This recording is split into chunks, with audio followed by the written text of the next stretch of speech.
Not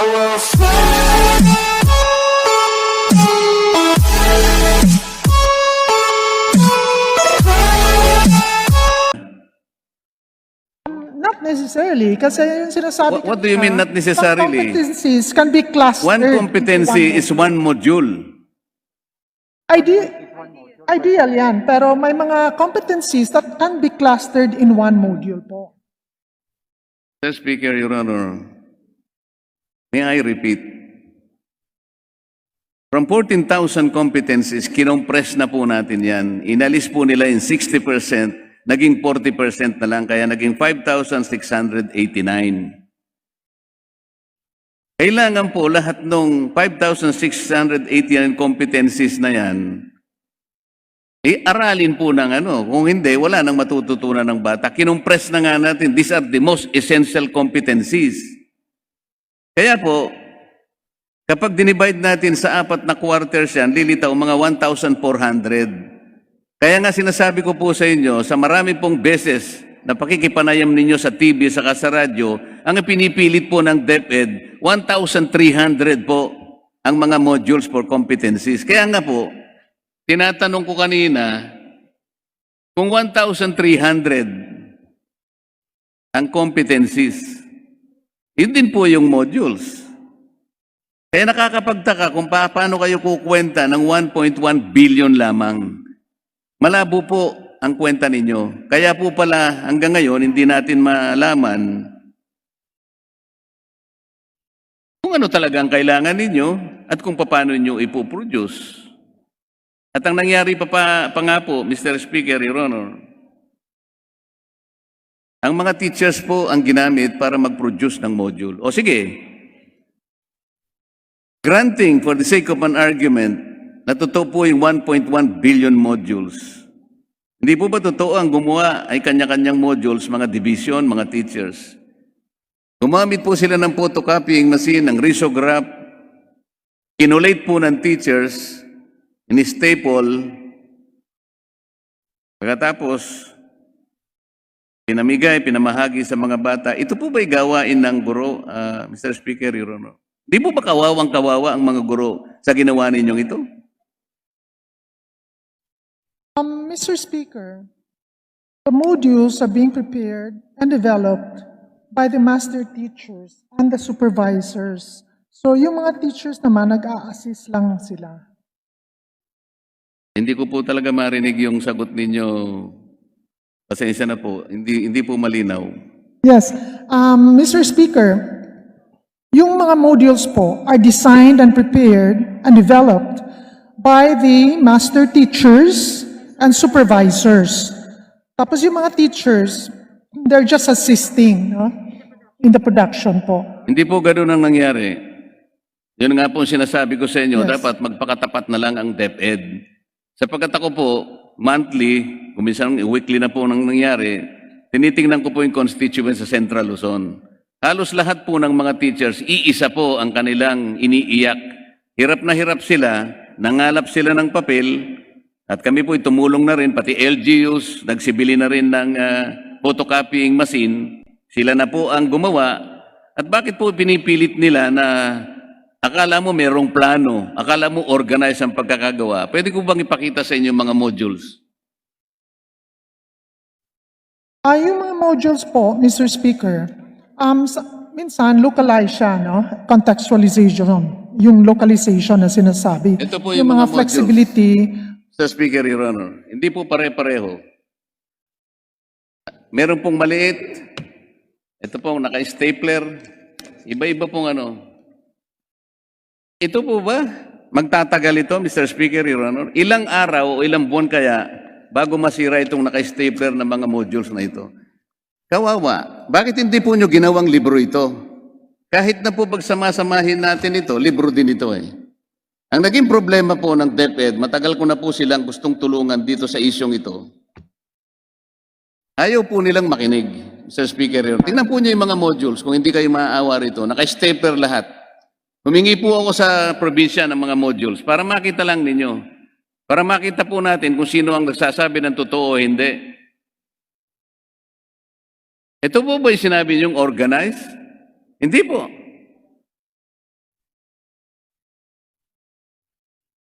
Kaya po kanina kinukuwenta ko sana sa Speaker, Your Honor, para maipakita ko sa inyo kung ilang pages ang kakailanganin. Kakailanganin po natin siguro basakin ng maraming mga punong kahoy para ma-produce ninyo ito. Halimbawa po, yung isang quarter lang, kung 3,000 pages per learner po, dahil kinuwenta ko na po ito Sa 100 modules per average na po, per learner, per grade level, per quarter, at i-multiply mo po ng 30 pages, average page po ng bawat module, lilitaw po ay 3,000 pages po lahat per learner ang kanyang babasahin.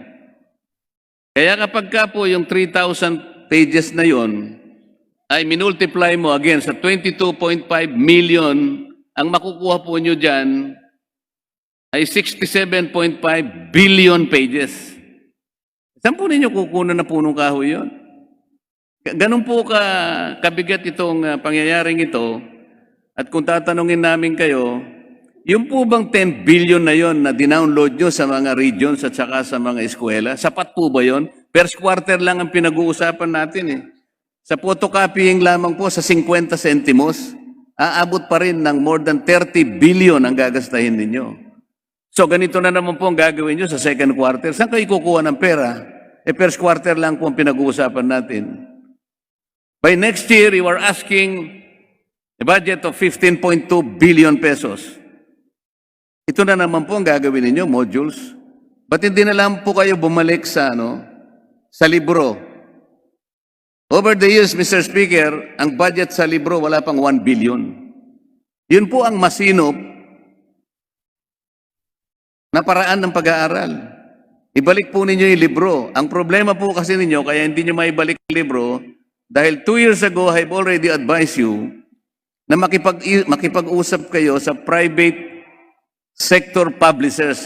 Sila ang tutulong sa inyo sa paggawa ng libro o modules kung yan ang gusto ninyo. Pero Mr. Speaker, very lately, yung private school publishers sumulat sa akin, nakiusap sa DepEd, nasa akin po yung mga sulat nila, binigyan nila ako ng kopya, sumulat sa secretary ng DepEd kung paano sila makakatulong sa paggawa ng modules because they're prepared, they're willing, and this is their business to help. Hindi po sila sinagot ng DepEd. Sumulat sila sa NBDB, National Book Development Board. Tinangkarin nilang makipag-usap, paano bang gusto ninyo, ibigay nyo kami ng guideline, paano kami makakatulong sa inyo. Hindi rin po sila sinagot, Mr. Speaker, Your Honor. Anong klaseng pamamaraan po ang gusto ninyo talagang gawin?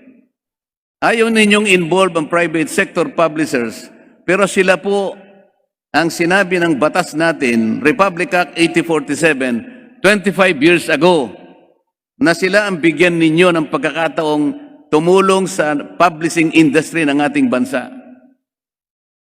Ano po ang ginawa ng DepEd over the last 25 years? Wala po. Ano pong may pagmamalaki ng National Book Development Board kung ang pag-uusapan is the development of the publishing industry in this country? Tinangka ko pong tumulong sa inyo at ito'y recorded po.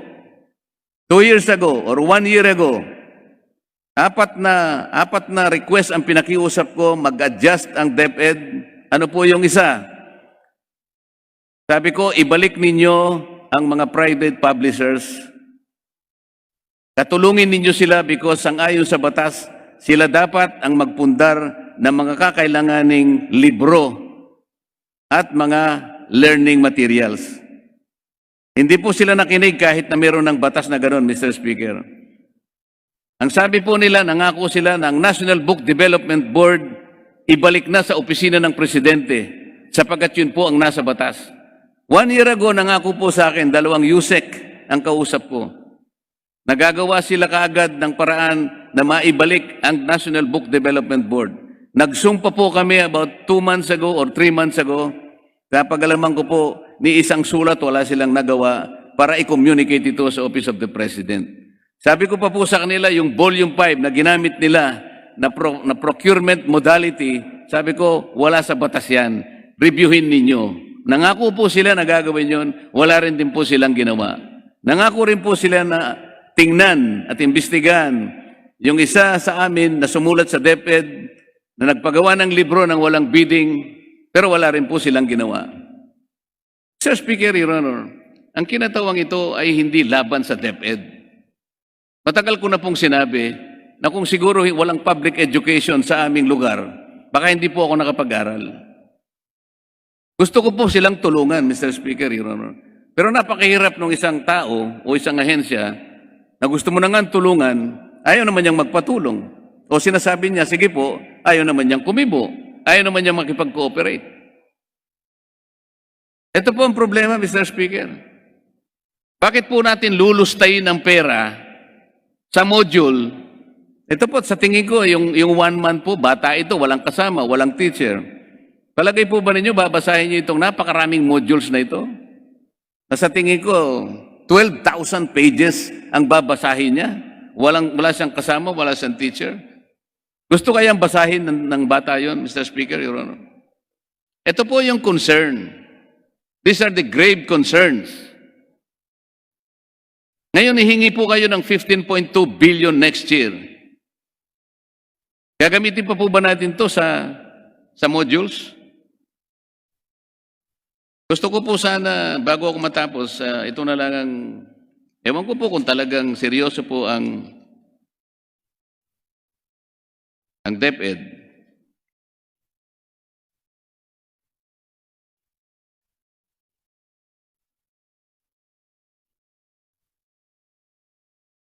Ang aking po sanang mungkahi, Sir Speaker, Your Honor, ay itong mga bagay na ito. Number 1, discard and scrap the production, procurement of modules given the huge budgetary outlay required, the unplanned, uncoordinated, and cumbersome means to produce said learning materials. The enrollees and parents' preference for books as more practical and convenient medium of learning should be given more priority. Number 2, starting the next school year, which begins in September 2021, the National Book Development Board shall have been reverted back to the Office of the President following the intent of Republic Act 8047. In this connection, DepEd shall initiate the required formalities to complete this action in the soonest possible time. Number 3, defer the implementation of OUA Memorandum Circular Number 00-0620-0030 in regard to the specification on new computer devices for students and teachers, while the DepEd computerization program, about 1.5 to 5 billion per year, is being reviewed and rationalized with the end in view of integrating the department's procured IT materials in several years in the learning management system developed earlier for e-classrooms. Last, explore and maintain the school ratio instruction to facilitate learning. School heads shall be encouraged to establish FM radio station within the school campus with at least a broadcast radius of 2 kilometers. Nangyari po sa Tarlac ito. Ang isa po niyong Yusek pumunta sa Tarlac, nabigla siya. Kayang-kaya palang gawin ng isang classroom na magtayo ng isang FM station. Makipag-coordinate lang kayo sa NTC. Akala po ninyo, hindi po pwede. Pwede pong mangyari ito. Alam po ninyo kung magkano lang ang cost? 10,000 pesos. Indulgence Depende. of the distinguished sponsor and the Honorable Deputy Speaker, I wish to remind you that our time has expired. Yes, Mr. Speaker. However, the Chair would like to give the distinguished Deputy Speaker the chance to wind up. Please proceed. Thank you, Mr. Speaker. So in winding up, I'd like to ask the DepEd kung ito pong mga suggestions kung ito nagatanggapin ninyo formally, lalong-lalo na po yung, alam po nyo yung radio station, napaka-importante. Alam po nyo kung magkano ang ginastos lang nila? Sa Tarlac, 3 po ang nagawa nila, 10,000 pesos. Ikukumpara sa bilyon-bilyon na gagastahin ninyo sa modules na maglulustay lamang po kayo ng salapi. Salamat po ng marami, Mr. Speaker. Mr. Speaker, just to make my last closing remark regarding the comments of the good Congressman, Marcoleta. His problem will eventually be resolved because education is moving towards digitalization and other modes of blended learning. And the printed modules that as we know, are not really sustainable later on. But right now, textbooks is really designed. The textbooks are really designed for face-to-face interaction, while the SLM is the learning delivery concept that is most viable at this point because it is interactive, self-contained, self-instructional, with learning time frame suggested by the teachers. Currently, NBDSB invited the public publishers to a meeting, and they were the ones who did not attend the said meeting. However, Secretary of Education, Secretary Briones, wrote to the President and to the Executive Secretary regarding the concern of Congressman Marcoleta regarding the issue of the National Development Board. So everything is well taken, Congressman Marcoleta, and just on record, the Executive Secretary is already in receipt of the letter coming from the Department of Education Secretary. Thank you, distinguished sponsor and the gentleman from Sagip Party List. The Majority Floor Leader. Mr. Speaker, next to interpolate the sponsor, may we now recognize Representative Sarah Jane Elago of the